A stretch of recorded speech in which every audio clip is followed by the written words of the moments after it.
नमस्कार, good morning, स्वागत है आप सभी का। आप देख रहे हैं गंगा सवेरा, आपके साथ मैं हूं राजीव भांडिया और आप सभी को बसंत पंचमी की हार्दिक शुभकामनाएं। नमस्कार, सुप्रभात। राजीव ने बिल्कुल ठीक कहा। सबसे पहले आप सभी को बसंत पंचमी की बहुत बहुत शुभकामनाएं। आपका दिन मंगलमय हो, आने वाला समय मंगलमय हो, ऐसी हम कामना करते हैं। और गंगा सवेरा में हमेशा की तरह आज भी खबरों का सुपर डोज होगा। खबरें हर फॉर्मेट में आपके सामने प्रस्तुत होंगी, हर क्षेत्र से होंगी और हर किस्म की। आइए चलिए शुरुआत करते हैं। पहली खबर, मिर्जापुर से स्पेशल कोर्ट ने पॉक्सो एक्ट के तहत 24 दिनों में ऐतिहासिक फैसला सुना दिया है। 6 साल की मासूम से रेप के दोषी को कोर्ट ने आजीवन कारावास की सजा सुनाई है। कोर्ट ने दोषी पर 1 लाख रुपए का जुर्माना भी लगाया है। दोषी अगर जुर्माना नहीं भरता है तो उसे 2 साल अतिरिक्त जेल में बिताने। कोर्ट ने अपने फैसले में कहा कि जुर्माने की सारी रकम पीड़िता को मिलेगी।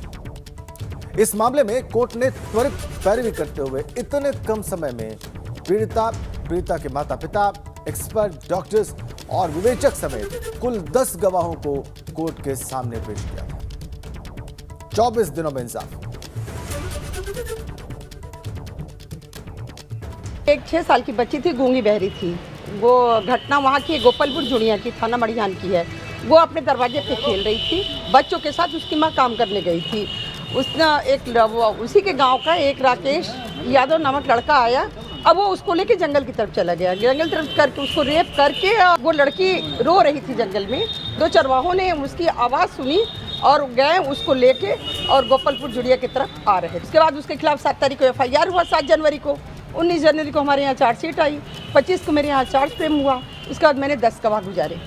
इसमें सबसे बड़ा सहयोग हमारे अधिकारी अच्छला सरोज जी का रहा, हमारे SP साहब का रहा, हमारे DM साहब का रहा कि ये लोग सहयोग दे के इस तरीके से मुकदमे की विदिन 24 दिन के अंदर मुकदमों का निस्तारण। सूरजपुर पुलिस की 25,000 के इनामी बदमाश से मुठभेड़ हो गई। इनामी बदमाश को पुलिस ने मुठभेड़ के बाद गिरफ्तार कर लिया है। मुठभेड़ में बदमाश के पैर में गोली लगी है, जिसके बाद उसे अस्पताल में भर्ती करवाया गया। पुलिस को जो है बदमाश की तलाश 4 साल के मासूम बच्चे के अपहरण के बाद हत्या करने के बाद की जा रही थी, तलाश थी। बदमाश के पास से पुलिस ने एक तमंचा, जिंदा कारतूस बरामद किया है।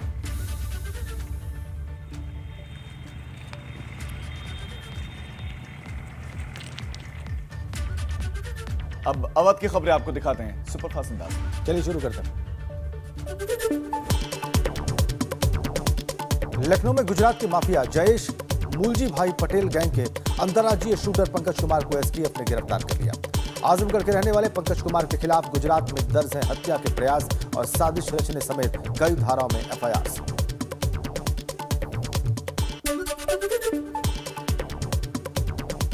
सीतापुर के थाना पिसावा इलाके में गांव मोहम्मदपुर में 2 पक्षों में जबरदस्त मारपीट हुई। 2 पक्षों में हुई पत्थरबाजी के बाद गोली भी चली। मारपीट का वीडियो अब वायरल हो रहा है।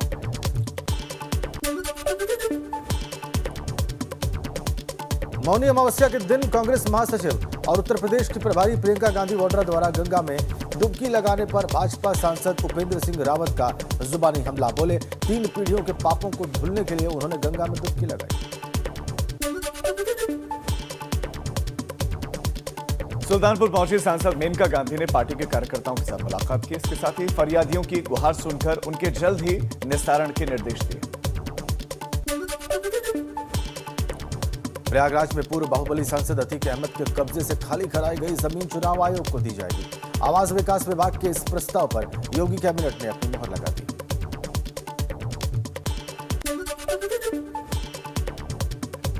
फतेहपुर के जहानाबाद नगर पंचायत इलाके में वार्डों का निरीक्षण करने के लिए SDM बिंद की अचानक पहुंच गई और इस दौरान नगर पंचायत क्षेत्र में पड़ने वाले वार्डों में साफ सफाई का उन्होंने निरीक्षण किया। राज्यपाल आनंदीबेन पटेल प्रतापगढ़ पहुंची। वहां पर किसान, व्यापारी, महिलाओं के साथ बैठक कर यूपी में संचालित तमाम योजनाओं के बारे में उन्होंने फीडबैक दिया।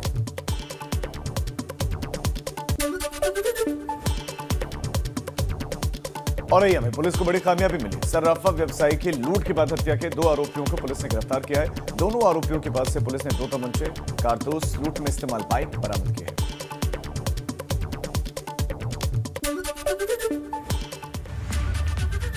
तो सुपरफास्ट अंदाज में आपने खबरें देखी अवध क्षेत्र की। आइए आगे बढ़ते हैं, बड़ी खबर से आपको रूबरू कराते हैं। वृंदावन में आज से भक्ति कुंभ शुरू होगा। सुबह 10 बजे ध्वज पूजन के साथ इसका आगाज हो जाएगा। 40 दिन चलने वाले कुंभ का विधिवत आगाज होगा। कुंभ में 40 दिन तक धार्मिक, सांस्कृतिक और भगवत कथा के कार्यक्रम चलेंगे। प्रशासन ने कुंभ को लेकर अपनी तैयारियां पूरी कर ली हैं। पूरा कैंपस सीसीटीवी की निगरानी में रहेगा। 2000 से ज्यादा पुलिसकर्मी इस कुंभ की सुरक्षा व्यवस्था में तैनात रहेंगे। तैयारियां तमाम पूरी कर ली गई हैं। पूरा कैंपस सीसीटीवी की निगरानी में रहेगा और 2000 से ज्यादा पुलिस पर्सनल वहां पर सुरक्षा की जिम्मेदारी संभालेंगे।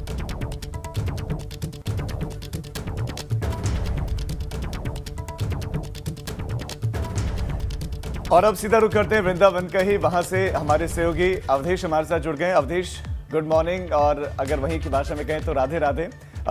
कितने बजे कार्यक्रम शुरू होगा? जो स्थापना होनी है धर्म ध्वजा की, वो कितने बजे होगी, उसकी प्रक्रिया और पूरे दिन भर आज क्या क्या चलेगा, बताइए। राधे राधे राजीव, और बसंत पंचमी की आप सभी को, सभी दर्शकों को शुभकामनाएं। और अगर हम बात करें औपचारिक आगाज की तो 10 बजे धर्म ध्वजाएं फहराएंगी। निर्वाणी यानी अखाड़ा सबसे पहले अपनी ध्वजा को फहराएगा, उसके बाद निर्मोही का नंबर आएगा और उसके बाद दिगंबर यानी अखाड़े की धर्म ध्वजा लगा दी जाएगी और उसके बाद कुंभ का औपचारिक ऐलान हो जाएगा। लेकिन ये अखाड़ों की औपचारिकता की बात है। मुहूर्त के हिसाब से महाकुंभ जो वृंदावन का है वो शुरू हो चुका है और यहाँ पर भक्ति की धारा ऐसी बह रही है कि यकीन नहीं होता। जब यहाँ पर हम सुबह आए थे, जब सूर्योदय नहीं हुआ था, जिस घाट पर हम खड़े हैं ये देवराहा बाबा घाट है, यहाँ पर पैर रखने की जगह नहीं थी। लेकिन यहाँ पर अब घाट पूरा खाली हो चुका है, लोग नहा कर जा चुके हैं। हालांकि घाट बहुत सारे हैं। तो औपचारिक आगाज 10 बजे जरूर होगा, लेकिन कुंभ स्नान शुरू हो गया, यमुना के तट पर है और देश दुनिया से यहाँ पर संत आए हैं। एक संत हमें मिले, बड़े अनोखे थे, रागिनी गागा कर स्नान कर रहे थे, तो उनसे भी हम मुलाकात करवा देते हैं।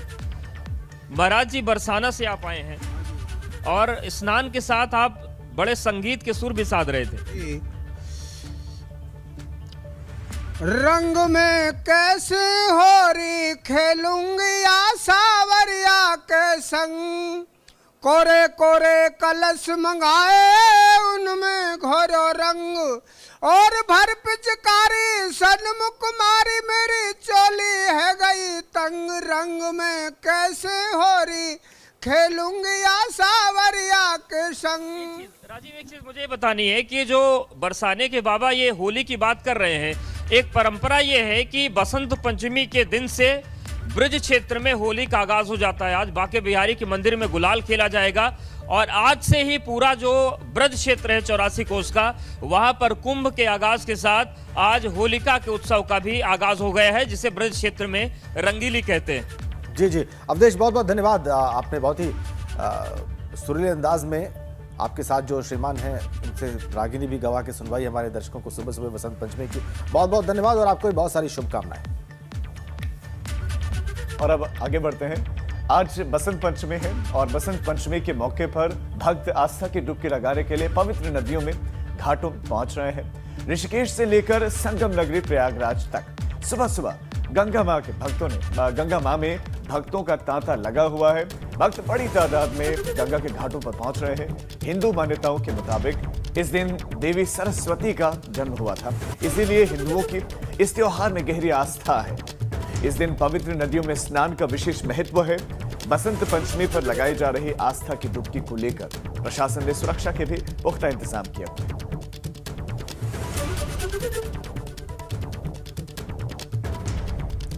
आज विद्या की देवी सरस्वती, ज्ञान की देवी सरस्वती का जन्मदिन माना जाता है परंपरागत तरीके से, और इसीलिए बसंत पंचमी के दिन सरस्वती पूजा का बहुत ही विशेष महत्व लगभग देश के सभी हिस्सों में, उत्तर से दक्षिण तक, पूर्व से पश्चिम तक राजीव। और छोटे बच्चों को अक्षर ज्ञान पहले दिन प्रयास किया जाता है परंपरागत रूप से कि आज ही उनको दिया जाए, पहली बार उनको अक्षर सिखाए जाएं ताकि पूरा जीवन वो विद्या और ज्ञान से ओतप्रोत रहें। तो ये भी एक सनातन परंपरा है और स्नान का, दान का महत्व तो है ही।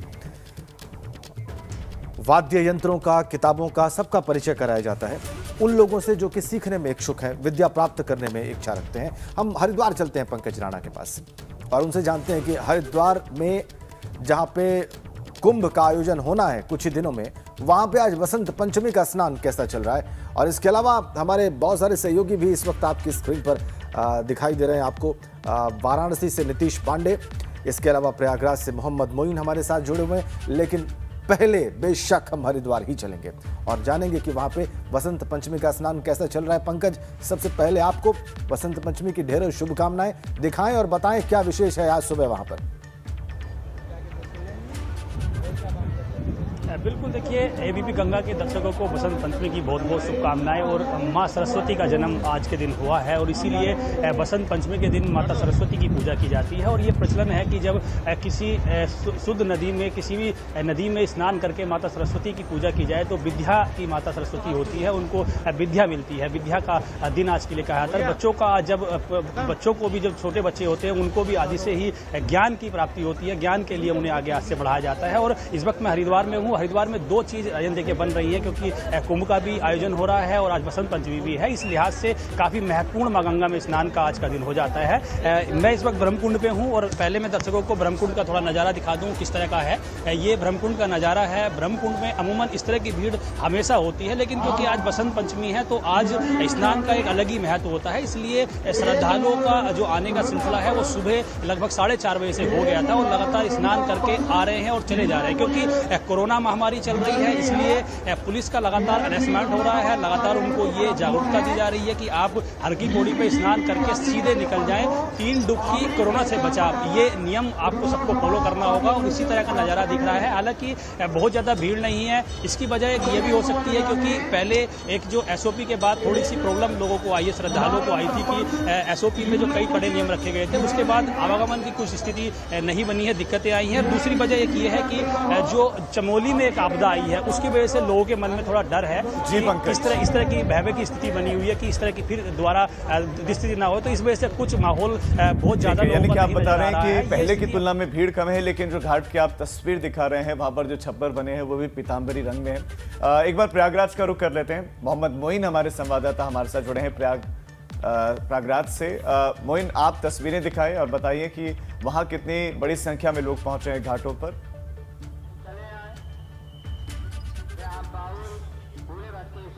जी बिल्कुल, अगर बात संगम नगरी प्रयागराज की करें तो यहाँ भी बसंत पंचमी का पर्व पूरी आस्था और श्रद्धा के साथ मनाया जा रहा है। इस मौके पर प्रयागराज के माघ मेले में लाखों की संख्या में श्रद्धालु स्नान और पूजा अर्चना करने के लिए आए हुए हैं।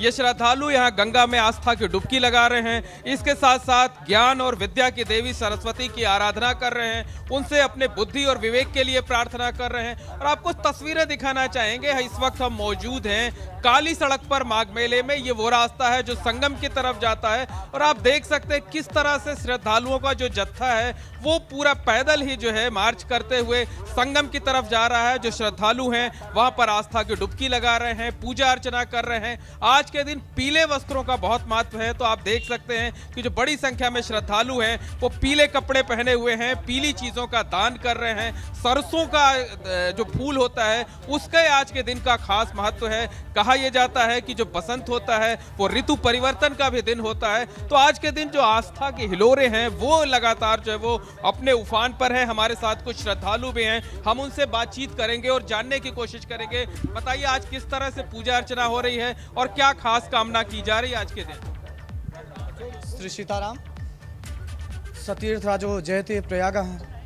इस तीर्थराज प्रयागराज के पावन भूमि पतित पावनी गंगा मैया के गोद में आए हुए सभी कलवासी एवं संत महंतों का मैं कोटि कोटि दंडवत प्रणाम करता हूँ। क्या कामना कर रहे हैं आज के दिन? आज यह बड़े सौभाग्य की बात है कि बसंत पंचमी का दिवस है, माघ शुक्ल पक्ष है और इसके साथ आप बताइए आप लोग कहाँ से आए हुए हैं और किस तरह से आज कामना कर रहे हैं? हम लोग दिल्ली से आए हुए हैं और बसंत पंचमी हम लोग आज लगभग 20 साल हो गए प्रतिवर्ष आते हैं यहाँ पे। और हमारे इस बार विशेष कार्यक्रम है कि हमारा यहाँ पे एक ध्यान उत्सव है और सिंगेरी मठ में उसके लिए कार्यक्रम है। ठीक है मोइन, बताइए जो बहुत सारे कार्यक्रम की तरफ से यहाँ पर इंतजाम किए गए हैं माघ मेला बहुत सारे कार्यक्रम में संतुष्ट हैं आप? बहुत संतुष्ट हैं, हम बिहार से चल के आए हुए। चलिए, ये भी बहुत अच्छी बात है कि प्रशासन के इंतजामों से भी बहुत संतुष्ट है लोग और बिहार से आके इस चीज को देख रहे हैं, इसका आनंद ले रहे हैं। वसंत पंचमी के उत्सव का प्रयागराज में संगम तट पर ये सब बहुत उत्साहवर्धक है मोहित। अब हम वाराणसी चलेंगे, नीतीश पांडे का रुख करेंगे। वाराणसी शिव की नगरी है, काशी की नगरी है। सांस्कृतिक राजधानी है भारत की, इसलिए वहां की बात किए बगैर और वहां पे गंगा घाट का दृश्य देखे बगैर आज कोई भी बात अधूरी रह जाएगी। नीतीश, क्या विशेष है आज वहां पर? राजेंद्र जी, विशेष की बात करें तो माघ मास शुक्ल पक्ष और पंचमी तिथि ये खास तिथि है वाग देवी की आराधना की। तस्वीरें देखिए, यहाँ पर जो श्रद्धालु हैं वो गंगा स्नान कर रहे हैं और मन में एक अलग श्रद्धा है। श्रद्धा ये कि ज्ञान की देवी हमारे ऊपर कृपा करें, वाग देवी कृपा करें। आपको बता दें कि आज के दिन पीतांबर वस्त्रों के दान का विधान है, पीले वस्त्रों के दान का विधान है। ऋतुराज वसंत की शुरुआत होती है महादेव की नगरी में। कहते हैं कि काशी की होली एक अलग मिजाज में मनाई जाती है, तो आज से होलिका को स्थापित करने की भी परंपरा है। आज चौराहों पर जहां पर होलिका लगाई जाती है वहां पर होलिका भी आज लगा दी जाएंगी। तो ऋतुराज वसंत की शुरुआत, वाग देवी की आराधना और गंगा का स्नान, ये जो त्रिकोणीय आस्था का आज जो पर्व है उसे भक्त हर्षोल्लास के साथ मना रहे हैं। आप देखिए भक्तों की यहाँ पर भीड़ है। भक्त कहें तो ब्रह्म मुहूर्त से यहाँ पर पहुँचे हुए हैं और गंगा स्नान करके माँ सरस्वती की आराधना कर रहे हैं। तो जो छात्र हैं वो आज के दिन को लेकर क्या सोचते हैं और गंगा घाटों के किनारे किस तरह की आस्था मन में लेकर पहुंचते हैं, हमारे साथ छात्र मौजूद हैं। आप लोगों ने स्नान भी कर लिया, त्रिपुंड भी लगा लिया, मन में किस तरह की आस्था होती है गंगा घाट पे आप मौजूद? मन में तो बहुत अच्छा आस्था है। आज सरस्वती पूजा है, बहुत दिनों बाद हम लोग आए हैं यहाँ पर, दर्शकों को काफ़ी भीड़ लगा हुआ है। गंगा मैया का हम लोग स्नान कर चुके हैं, बहुत अच्छा लग रहा है। आज सरस्वती पूजा है। स्नान ध्यान तो पूरे साल चलता है, लेकिन आज बसंत पंचमी के दिन स्नान का क्या खास महत्व है? किस तरह की आस्था मन में लेकर आते हैं घाट के किनारे आप? मतलब यही अपना आस्था यह है कि हम लोगों को मतलब आज के दिन बहुत अच्छा लगा। हम लोग का पर्व है, त्यौहार है बसंत पंचमी को, मतलब गंगा जी का स्नान करना हम लोगों के लिए बिल्कुल ज्ञान गंगा की यहाँ पर कामना है, आस्था भी है, दर्शन भी है और स्नान भी है। आप बताइए। ठीक है जी, यहाँ पे हम लोग विद्यार्थी हैं तो खास करके आज सरस्वती पूजा है, तो हम लोग यहाँ पर अपने मन के अंदर एक कामना लेके आते हैं और गंगा जी में स्नान करते हैं, और ताकि हमें अच्छे से ज्ञान अध्ययन में मन लगे और गंगा जी का हो, ज्ञान अर्जित करें राजेंद्र जी, विकास ज्ञान की जो कामना है वो पूरी हो और माँ गंगा आशीर्वाद दे। बिल्कुल, छात्रों माँ गंगा का आशीर्वाद, माँ सरस्वती का आशीर्वाद सब चाहते हैं। नीतीश आपका, मोहम्मद मोइन आपका और पंकज आपका इस तमाम जानकारी के लिए बहुत शुक्रिया। तो गंगा के घाटों से, अलग अलग हिस्सों से तस्वीरें आपने देखी, बड़ी संख्या में लोग वहां पर पहुंच रहे हैं। अब पूर्वांचल की खबरें आपको दिखाते हैं जल्दी से। वाराणसी पहुंचे बीजेपी सांसद मनोज तिवारी। राहुल गांधी पर जुबानी हमला बोलते हुए उन्होंने चीन का एजेंट तक करार दे दिया। पूछा, चीनी सेना अगर सीमा से वापस जा रही है तो उनके सीने में क्यों दर्द हो रहा है? जौनपुर में दो पक्षों में मारपीट का वीडियो वायरल हो रहा है। दोनों पक्षों के बीच में आपसी विवाद में जमकर लात घूंसे चले पुलिस दोनों पक्षों की तहरीर पर मुकदमा दर्ज कर जांच में जुटी है। आरेका अखौरी ने डीएम भदोही का चार्ज संभाला। आरेका अखौरी ने जिलाधिकारी की कमान संभालते ही ताबड़तोड़ बैठकें की और सभी अधिकारियों और कर्मचारियों को वक्त पर ऑफिस पहुंचने की हिदायत दी। मिर्जापुर में 20 नवंबर को होटल व्यवसायी की हत्या के मामले में पुलिस ने 90 आरोपियों को गिरफ्तार कर लिया है। पुलिस ने आरोपियों को उस वक्त धर दबोचा जब वो सुपारी के बकाया वसूलने के लिए आया हुआ था। गोरखपुर में मेडिकल स्टोर संचालक से लूट की घटना को अंजाम देने वाले 5 लुटेरों को पुलिस ने गिरफ्तार कर लिया। उनके पास से लूटे गए रुपयों के साथ लूट में इस्तेमाल किए गए अवैध तमंचे भी बरामद हुए। कोरोना महामारी के बीच बंद चल रहे कॉलेज यूनिवर्सिटीज खुल गए हैं। आजमगढ़ में भी कोविड गाइडलाइंस का पालन करते हुए सभी कॉलेजेस को खोल दिया गया। बस्ती में खुलेआम सड़कों पर घूम रहे छुट्टा पशुओं ने प्रशासन के सारे दावों की पोल खोल कर रख दी है। शास्त्री चौक के पास बीच बाजार दिखा आवारा पशुओं का आतंक। संत कबीरनगर में ज्वेलर्स की दुकान से चोर ने उड़ाया लाखों का सोना। दुकानदार को गच्चा देकर सोना लेकर चंपत हुआ चोर। मऊ में प्राथमिक विद्यालय के सेफ्टी टैंक के ढक्कन के ऊपर खेल रहा सहायक अध्यापिका का बच्चा ढक्कन टूटने से टैंक में जा गिरा। मौके पर पहुंचे ग्रामीणों ने उसे बाहर निकाला। लखीमपुर खीरी में कलेक्ट्रेट परिसर में एनआईसी में भीषण आग लगी और आग लगने से इलेक्ट्रॉनिक उपकरण जल गए। रायबरेली में बेटी से छेड़छाड़ का विरोध करना युवती को भारी पड़ा। दबंगों ने युवती के साथ उसकी मां, भाई और बहन को जमकर पीटा। दबंगों ने घंटों तांडव किया। उन्नाव में नशेबाज वीडियो के खिलाफ कर्मचारियों ने मोर्चा खोला। खंड विकास अधिकारी कार्यालय के बाहर धरने पर बैठ गए कर्मचारी। 2 दर्जन से ज्यादा ग्राम विकास अधिकारी और कर्मचारी धरने पर। फर्रुखाबाद कोतवाली क्षेत्र के आवास विकास इलाके के द केयर हॉस्पिटल में मरीज के परिजनों और हॉस्पिटल के स्टाफ में मारपीट हो गई। दोनों पक्षों के बीच रुपयों को लेकर विवाद हुआ। इटावा में अवैध असला फैक्ट्री का पुलिस और क्राइम ब्रांच की टीम ने खुलासा किया। पुलिस ने असला बनाकर बेचने वाले गिरोह के 3 सदस्यों को गिरफ्तार किया। नगर निगम को हो रहे आर्थिक नुकसान को देखते हुए महापौर प्रमिला पांडे ने मेट्रो रेल परियोजना और नगर निगम के अधिकारियों के साथ बैठक की। उन्होंने मेट्रो अधिकारियों को जमकर फटकार लगाई। शाहजहांपुर बस स्टैंड के सामने छावनी परिषद की दुकानों पर सीलिंग की कार्रवाई की गई। छावनी परिषद के ईओ की माने तो दुकानों को 30 साल की लीज पर लिया गया था।